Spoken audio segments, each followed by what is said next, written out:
ละบ่มีเงินคำมีแต่ไข่หำสองหน่วยนี่ล่ะไอ้นี่ละบ่มีเงินทองมากองให้น้องโอโยอาญารถใหญ่ไอ้นั้นบ่มีแต่เว็บจีนคันเดียวนี่ล่ะ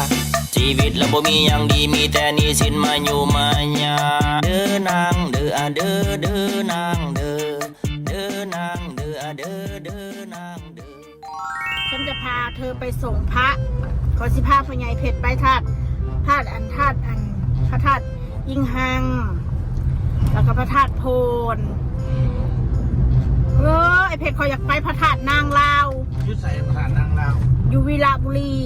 กี่กิโลจากสวรรค์ไปประมาณ100 กิโลค่ะเอาเข้าไปดิจัดไปไหมต้องเดี๋ยวเขาอาจจะเช่ารถไปก็ได้ไปขอพรสิ่งศักดิ์สิทธิ์พี่น้องเลย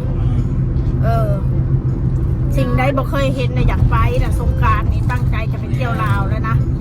สงกรานต์ปีนี้นะไปหาไทยเมืองลาวดีๆพี่น้องเบิ้งเนาะ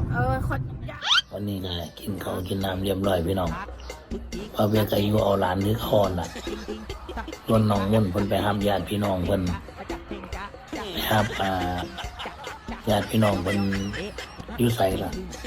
อยู่ท่าน้ำเพิ่นบอกหรือว่าอยู่เฮียนเพิ่นข่อยก็ลืมถามไปกับแม่น้อยเบิ่งหน้าตาบ่เห็นพอเบียก็มาอวยพรให้พี่น้องผู้ใดเที่ยวสงกรานต์คอยปลอดภัยเด้อพี่น้องเด้อเที่ยวสนุกสนานท่านบอกเพียงกระเล่นกับครอบครัวอยู่เฮียนอยู่ท่านนั่นแหละพอได้ไปไสเราพี่น้องกินเรากินเบียร์กินแล้วกินแซ่บๆอยู่เฮียนนั่งคุยกันกับพี่กับน้องไปหาไทยเมืองลาวดีๆพี่น้องเบิ้งเนาะ